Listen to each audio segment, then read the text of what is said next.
When we had the COVID vaccine, at least we had something that could prevent and modify hospitalization and death in highly vulnerable people. The problem is not the science of creating the vaccine. The problem was the public policy and how to use the vaccine. The vaccine should have never been mandated.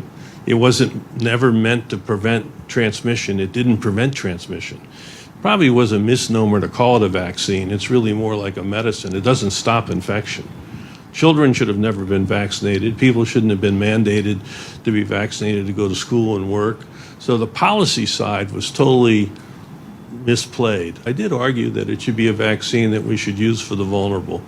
Put it in the nursing homes, put it in assisted living. Don't mandate this vaccine, didn't belong in children. So a lot of overreach. And as a consequence, the mRNA was a new technology. It hadn't, we don't know all of the potential negative consequences. I'm still an advocate of the COVID vaccine, but the protein vaccine, I still think it does do benefit for those of us over 65 or like me, 75, and can help prevent hospitalization and death. But I see no value in it in people that are not vulnerable.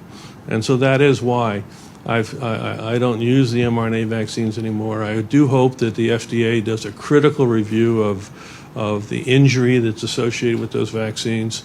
I won't be surprised if they don't black box those vaccines within the next 2 years.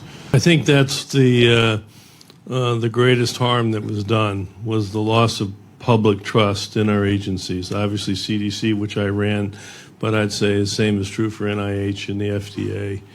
And I think the basis for it really was a lack of honesty of some of our public health leaders. I was extremely disappointed that there was not an openness to diversity of thought. Science, you would argue, would have diversity of thought and would debate situations. For example, when the Great Barrington Declaration came out, which it turns out, if you look at it objectively, was actually right on from a public policy point of view.